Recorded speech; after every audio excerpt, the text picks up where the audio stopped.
What was the concrete proof that I was healing with psychedelic assisted psychotherapy? I was reframing memories almost one by one. Let's get into it.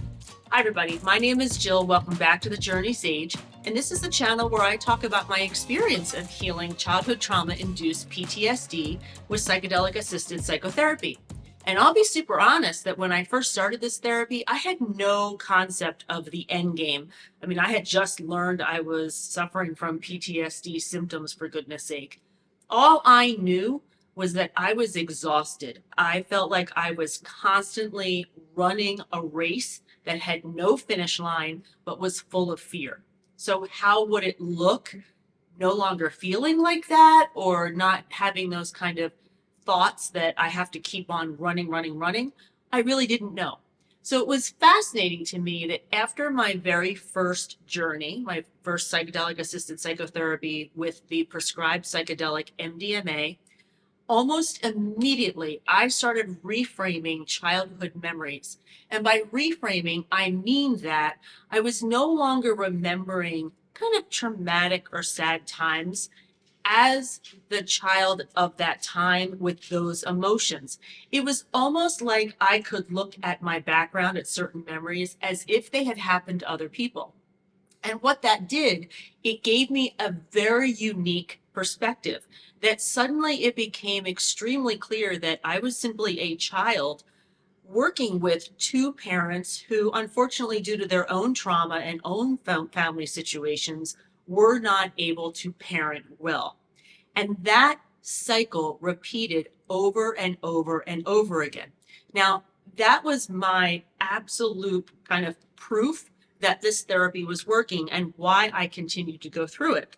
So I mentioned the concept of reframing because in the workbook, and I'll pop this graphic up on the screen, I have a graphic that kind of shows what I'm talking about. And the graphic has a parent yelling at a child, because this is, my experience of child abuse. So those are the examples I'm going to use in the book. And I wrote, no matter what I do, he yells and hits me. I'll never be good enough for him to love me. I mean, I lived with that core belief until my late 40s that I was just not good enough to be loved. And eventually I managed to reframe that to, no, my parents really weren't capable of it. And there's actually a transcript in the memoir that goes through that during one of the journeys. But in terms of this reframe graphic, what I have on the other side of the graphic, or the other oval, is the picture inverted because I was looking at it in a different way. And my thoughts of, my father was a bully. He wasn't capable of love due to his unhealed trauma. I am absolutely good enough to be loved just the way I am. As I went through the healing and I journaled, sometimes it took me 5, 10, 15 times of journaling through the same memory to eventually get to that reframe. And that's okay, that our brains learn through repetition. So that's what my brain needed to do. But those reframes became my proof that the healing was working. And so what I did in the workbook, I gave, some blanks there for people who are using the workbook to go ahead and write as they're going through the therapy, as they're going through their integrations, what kind of feelings they walked in with and what those reframes are. Because for me, I got even more motivated to do more work the more reframes I was able to identify. And I'm just so incredibly thankful that I'm a journaler and I had journaled, pretty consistently throughout my treatment because I was able to see those reframes in writing. So it's another part of the workbook. I strongly encourage people to keep track of their integrations, however it works for them.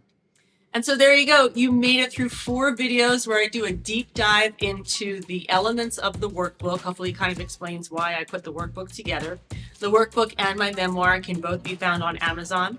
Head on over to my website, thejourneysage.com, for more information and resources.